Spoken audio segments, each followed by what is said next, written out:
until this. Okay, I now made someone it. is Oh, recording. It's in. Okay, It's good. in. Yeah.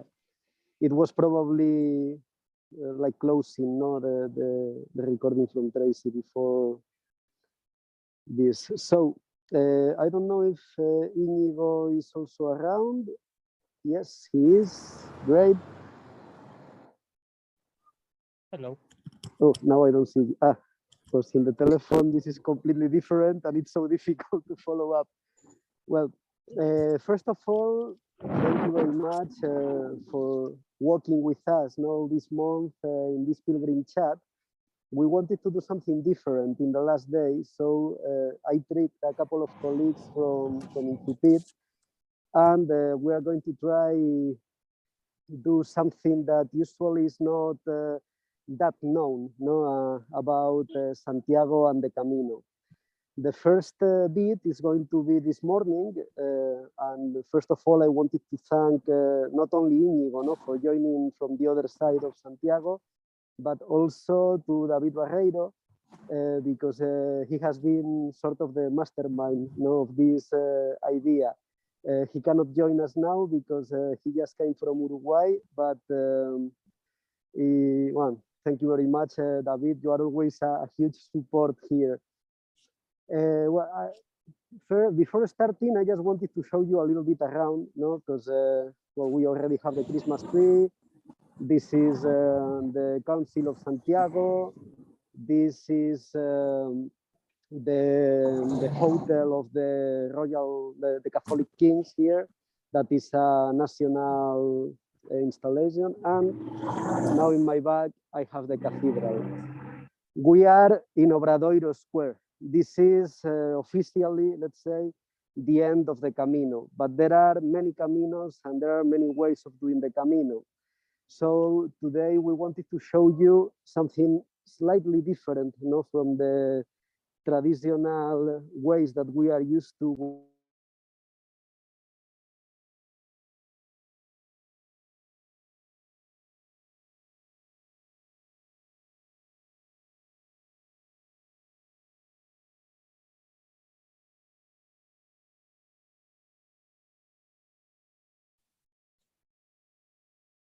Jaime, I don't know if you realise you're muted. Now I'm not muted. Okay, sorry. So, well, you can see all the tourists, some pilgrims, the touristic attractions, like the train that is going to go around Santiago to show people what they do. And I'm heading one side of the Obradoiro Square that in this bit is quite transited, because from here, where the music is coming from, you go to a Zabacheria, that is the entrance to the cathedral that the pilgrims take. But if we continue this way, this is the entrance of the English way, okay? And the English way is quite an interesting, or has quite an interesting story related to the growth of Santiago in the 20th century. And this is what we are going to focus on today. If you know a little bit about Spanish history, well, we had quite a long dictatorship from 36 when they started the Civil War until the late 70s, 75, that the dictator passed away.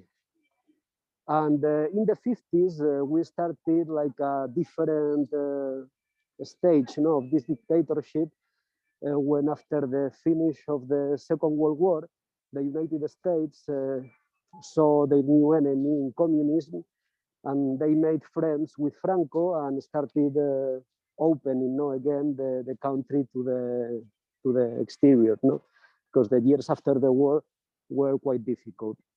In this context, there is a lot of development happening in Spain from the 50s, but especially in the 60s, 70s. So one of the first things that they are going to do in the 50s is opening this new entrance to the city that will start after this church that you can see here and continues until the end of the city in the north. This goes through a neighborhood called Vite.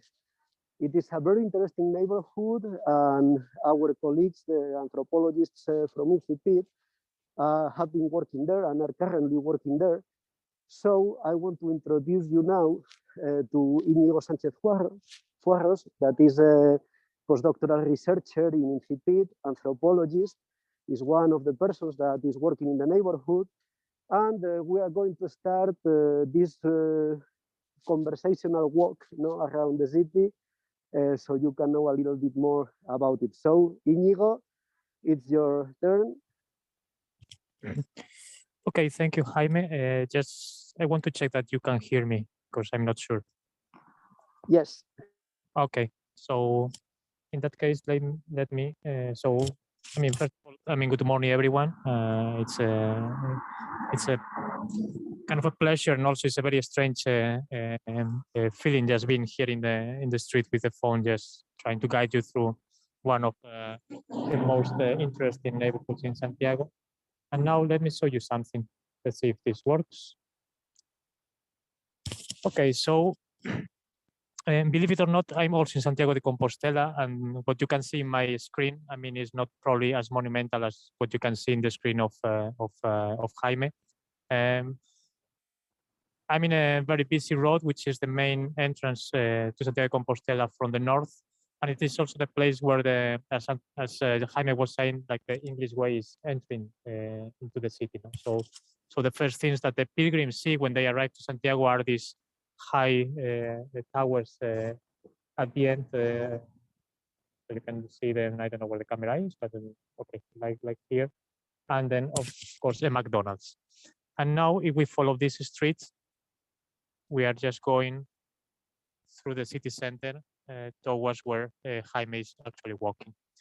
Here also you can see some buildings on both sides of the street, which, as Jaime was saying, belong to actually the first housing estate that was built by the Franco regime in Spain around the 1960s. Actually, I think Vite was, these buildings were built in the 1970s, even though all this project was done in the 1950s.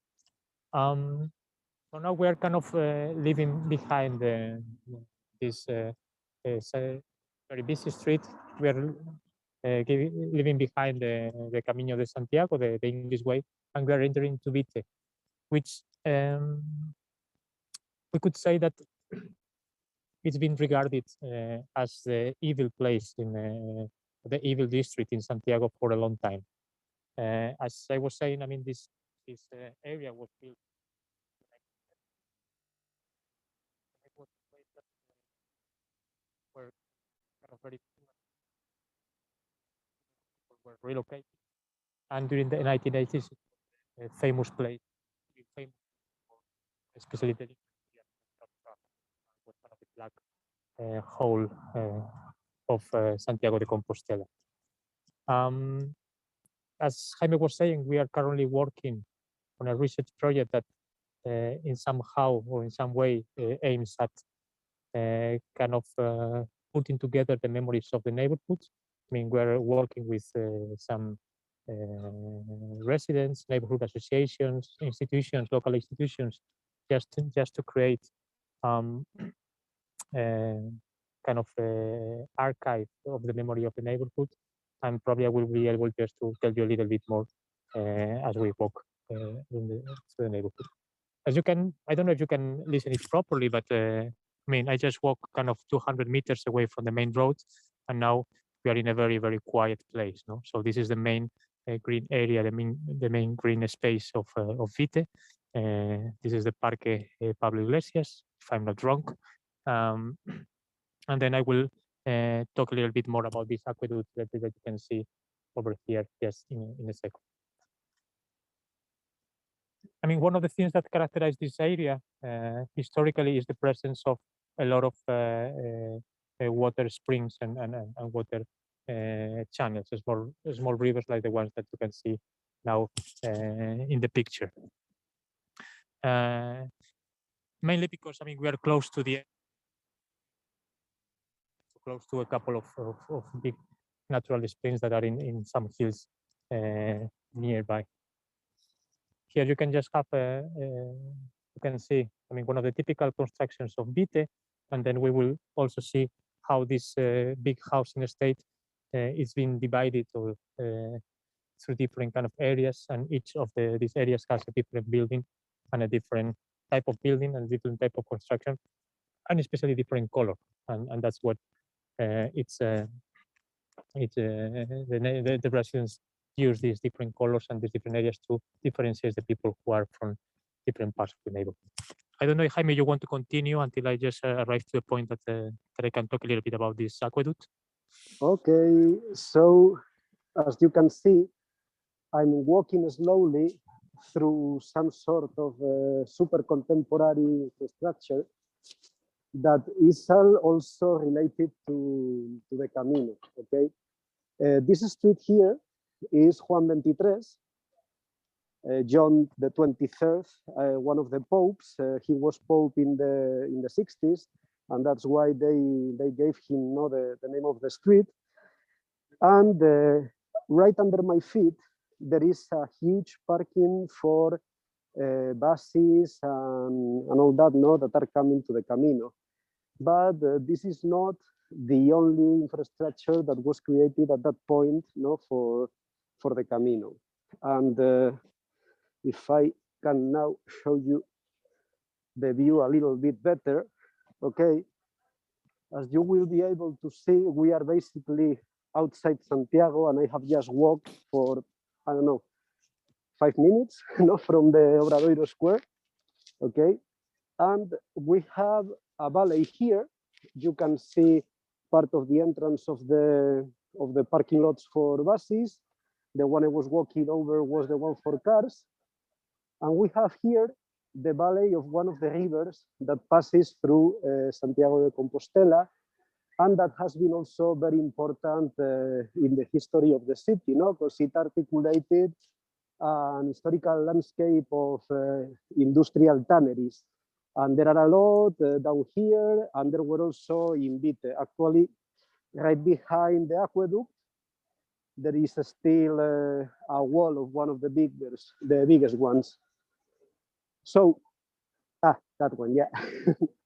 He was pointing it out right now. So one of the interesting issues that I will delve on it a bit more later is that right here, while Vite, that is here, was being built, they built a huge compound of kind of temporary housing for pilgrims that was meant for the Jacobeo, the Holy Year of 1965. And it was called the Burgo das Naciones, like the village of the nations. So it's very important for the present and the past of the city, and probably also for the future soon. And well, it's quite interesting. Iñigo, are you ready? I think for the next one. Yeah. Go.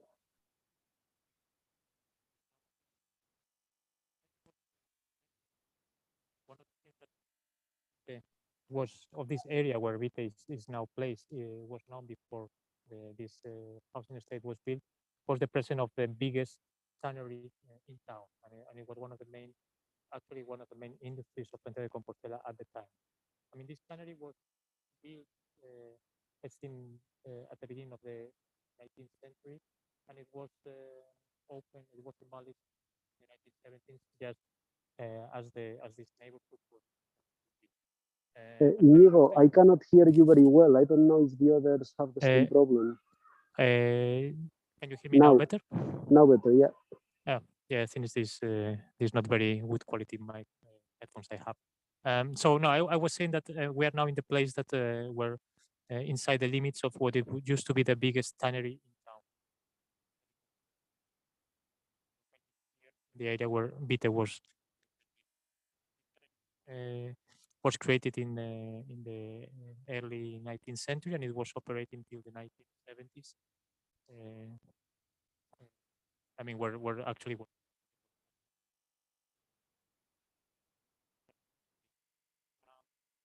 As I was saying, it was one of the biggest industries in town, and it was employing a lot of people. And one of the things that we are trying to do in our project is also trying to rescue the memory of those residents of Vite that they still work in the tannery at the kind of the very last stages of its operation, in the 1960s, 1970s. And there's still some people who are still alive, and we're trying to locate them and talk with them about it. So as Jaime was mentioning, so at the back of the picture you can see the remainings of the outer wall of this tannery, and on the left side,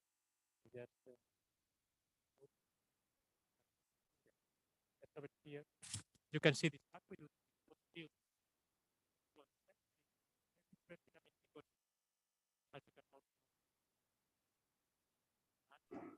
Iñigo, I keep losing you. Maybe it's easier if you disconnect the headphones.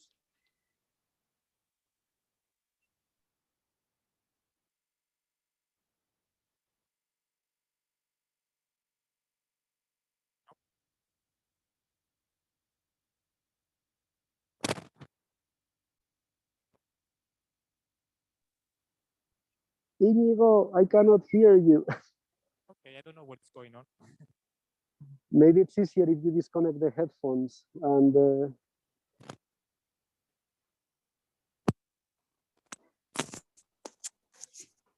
mean, I disconnected, not connecting again.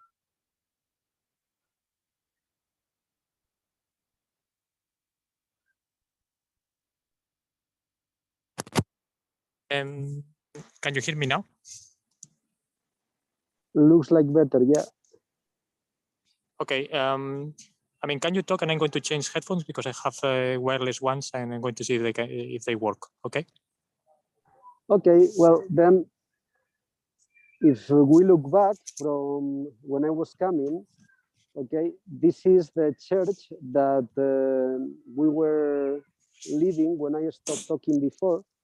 That is, let's say, like the first church that you can find when you enter to the historical area of Santiago. No? So this is Juan 23, John the 23rd.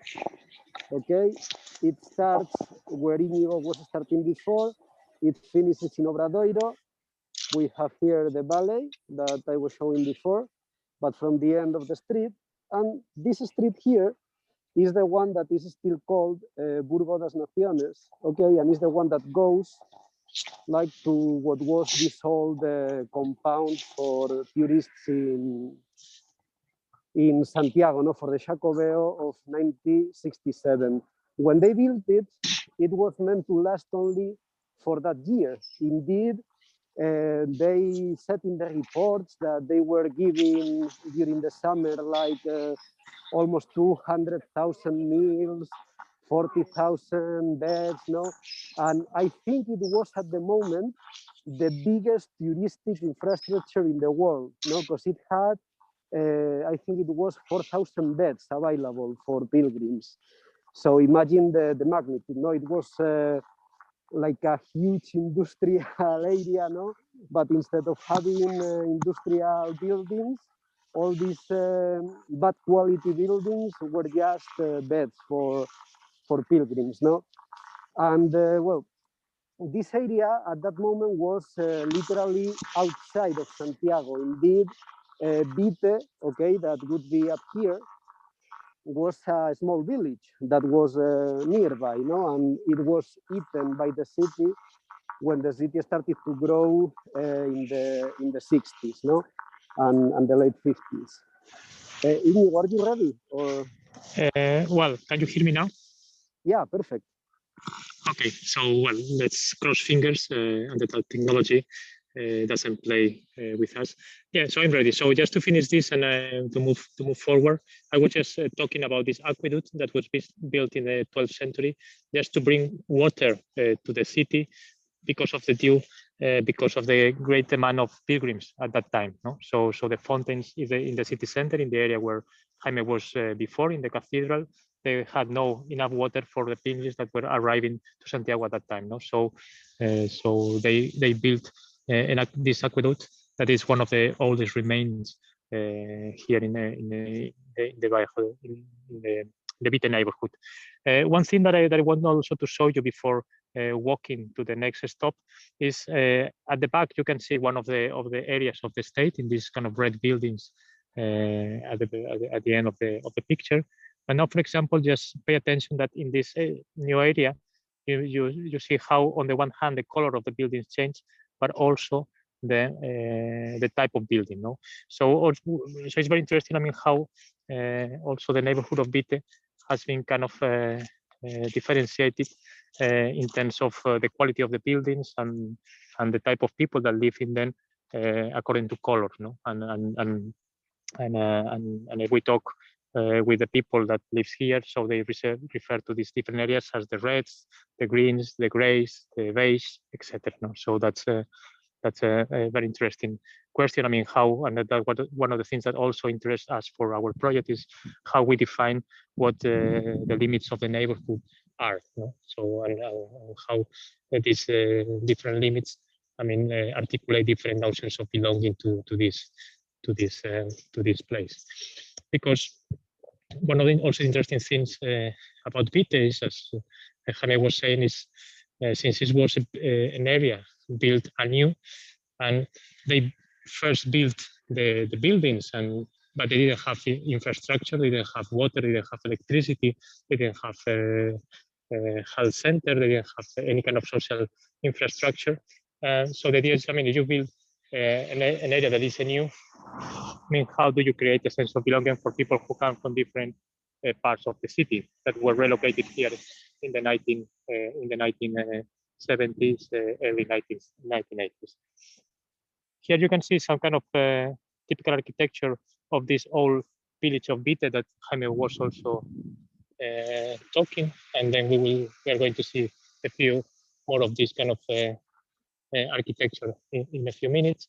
And now I'm walking to one of also the main, the most important symbolic elements of the neighborhood, which is the Capella de Guadalupe, the Guadalupe Chapel, which it's interesting because it was located also inside this tannery. So somehow this tannery engulfed this chapel, which, if I'm not wrong, I think is from the 18th, 17th, 18th century. So as you can see, the chapel that now is kind of embedded in the urban fabric of the neighborhood. No? So you can just see the chapel here, and you can just see these new buildings just right next to it.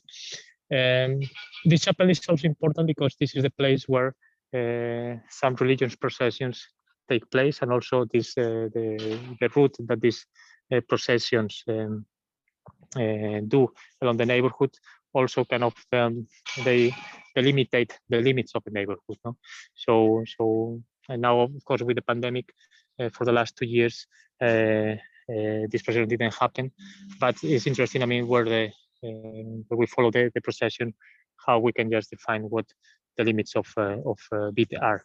In fact, now we are in a crossroads because for some people from Vite, this area where we are now, or where I am now, is not actually Vite, but the Barrio de Guadalupe, no? The Guadalupe's neighborhood, which has a longer history than Vite was. As Jaime was saying before, it was a place that was populated before this housing estate was built. Jaime, I don't know if you want to say something before I move to the next stop.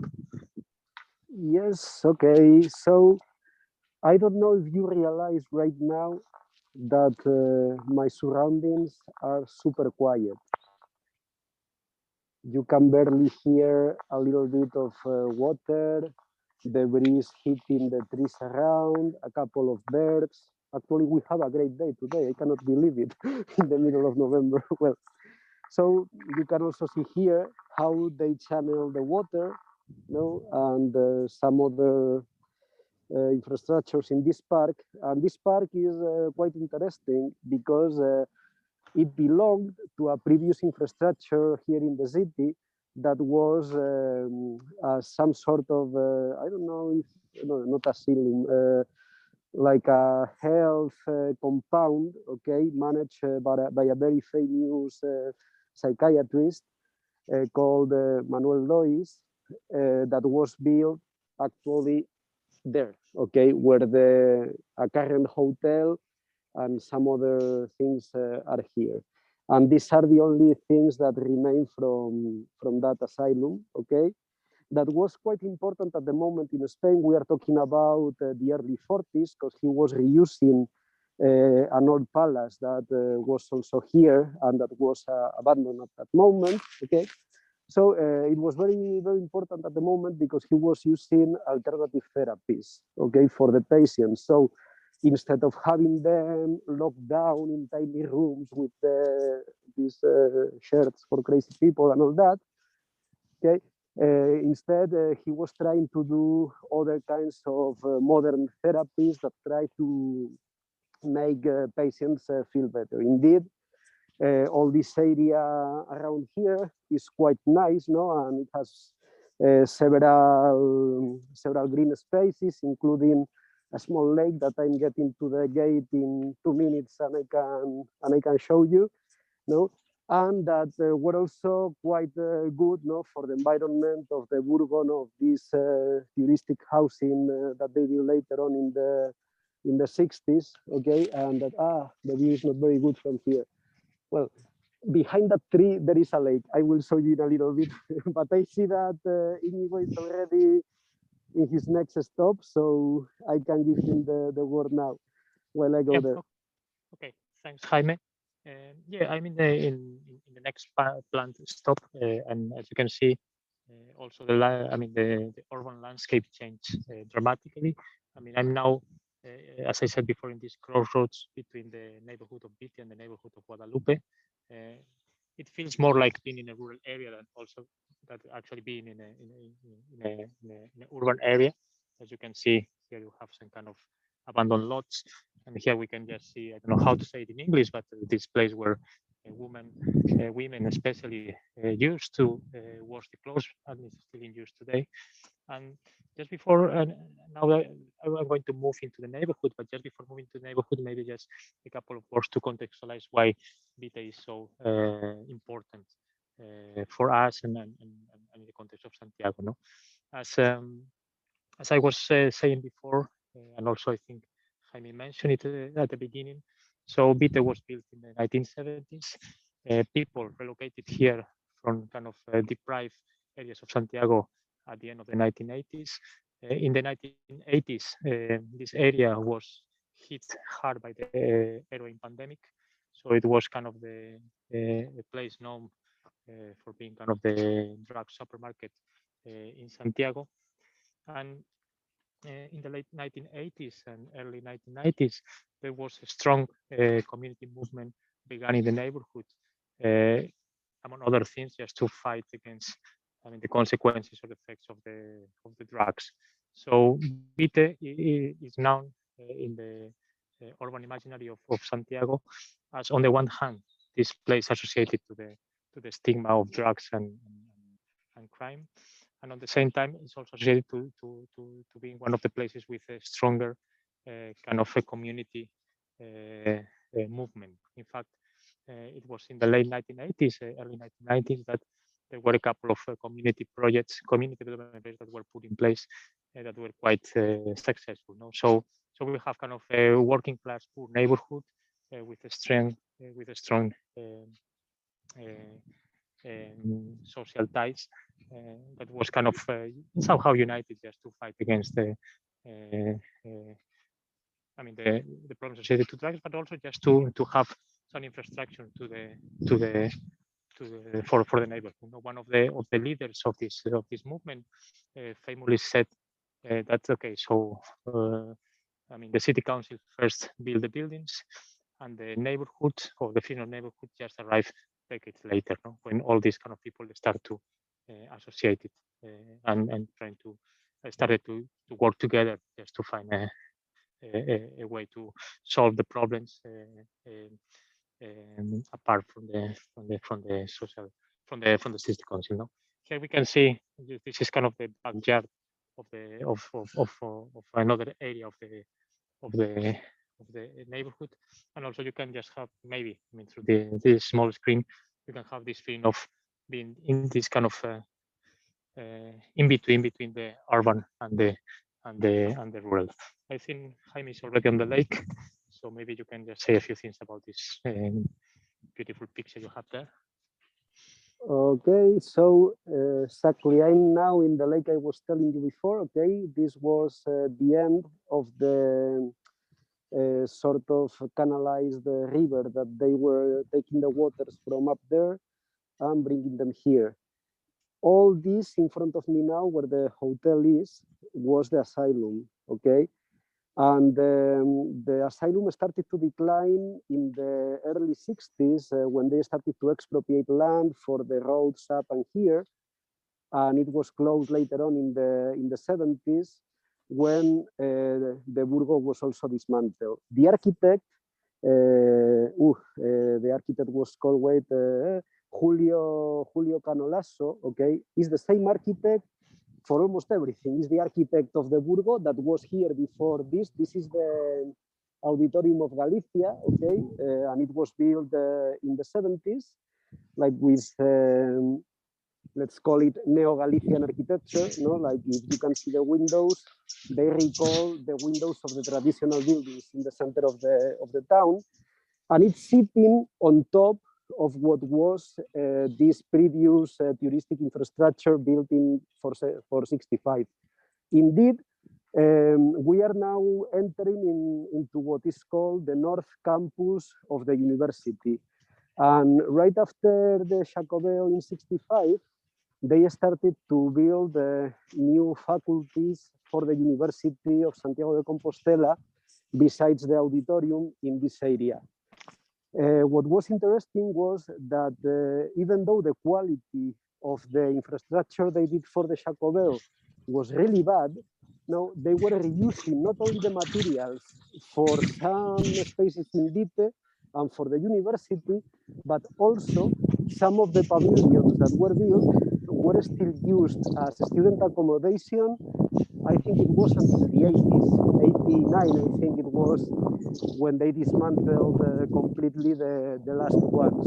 So here we are crossing the auditorium, and now in front of me here we have some of the university buildings, okay, because all this area is part of the university campus. Another interesting thing about all this is that some of the buildings of the university were also projected by the same architect and Vite too. No, so he was sort of the architect of the city at the moment, and he's responsible for most of the results, no, of all this area of Santiago. Iñigo, are you ready? I think so. Yeah. I mean, Okay. I'm now in the heart of Vite, and I don't know if you can see it very well in the picture, but I mean, this building that you can see right now and right here, and those other two buildings at the back of the image, but now I think the light and facing the sun, and it's difficult to see. So these three buildings are in somehow the result of the neighborhood's struggle and fight with the city council for having infrastructure in the neighborhood. One of these buildings is the health center. The next building is kind of a civic center where they do a lot of activities or different activities for people living in Vite, but not only, also for people from Santiago. And there's a third building, they're all the same actually, square and very ugly. That is kind of a sport hall where some teams are training and also can be used to play basketball, football, etc. And this is kind of the heart of the neighborhood where most of these neighborhood associations operate. Here you can see another area of the state, and as you can see in this one, I mean, the state of the buildings is worse, and the quality of the buildings is worse than the ones that we saw before. And this is one of the poorest areas of the neighborhood. And now I'm going to walk down through here, maybe if I don't fall. And we're going to go through kind of the playgrounds or the backyard of the buildings, which is also kind of a very interesting feature of this area of the city. And also you can just see, and maybe here, I mean, it's a very, very quiet place. And here you can see the typical urban form of this area, of this part of the neighborhood. No? But as you can see, I mean, it's a very quiet place, but also it's I think that it's lacking some kind of social infrastructure that allows, for example, for the neighbors just to use this public space. No? So there's hardly no places to sit down, and as you can see, there's not a lot of things in the area.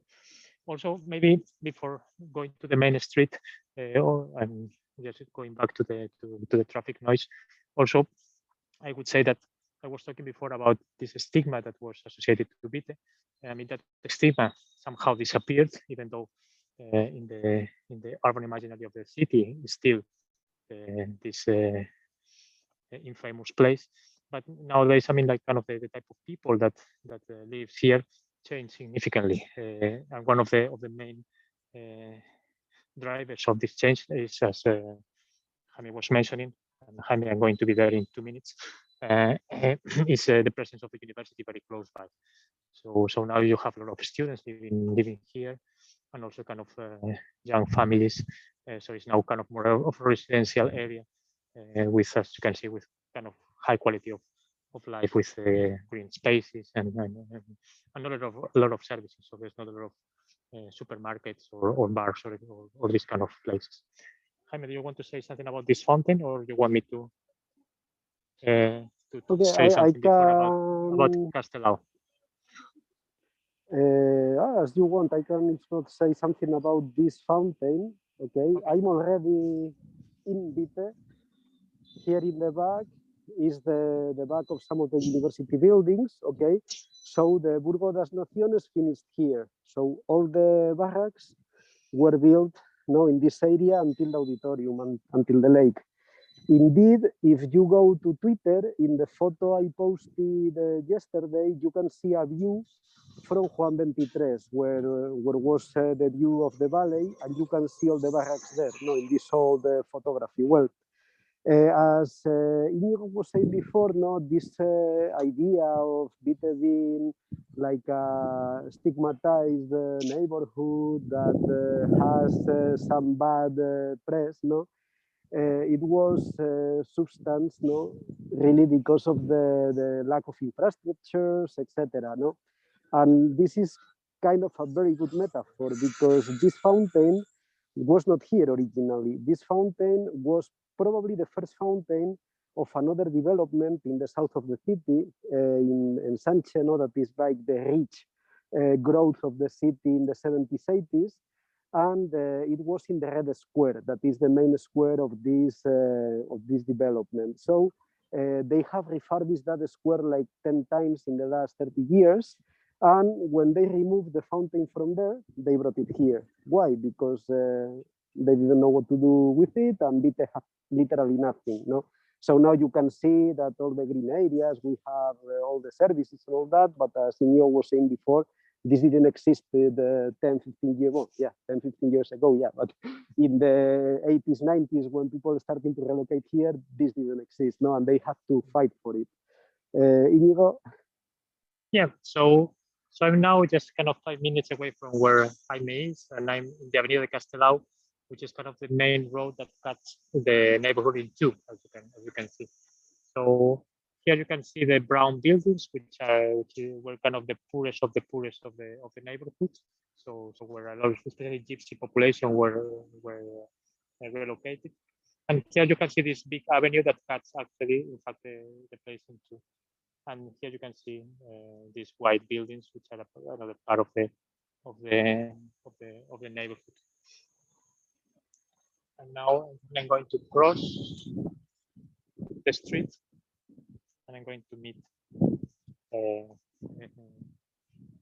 Jaime. So one of the things that we're trying to do with this project that we just started a couple of months ago is just try to activate these memories of the neighborhood in order, to put what we could call the heritage of the neighborhood at work.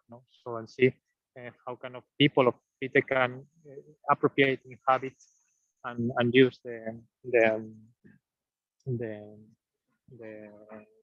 all the memories, the practices, the heritage of this area on their own sake. And I think I can just see Jaime at the end of the road. Okay, this is the fun part of all of this. So here we are together. Maybe we can go downstairs. Yeah. So this was the visit. If you have any questions or comments or anything, we can stay for a little bit. Well, Iñigo has to leave in a couple of minutes, but I will be around.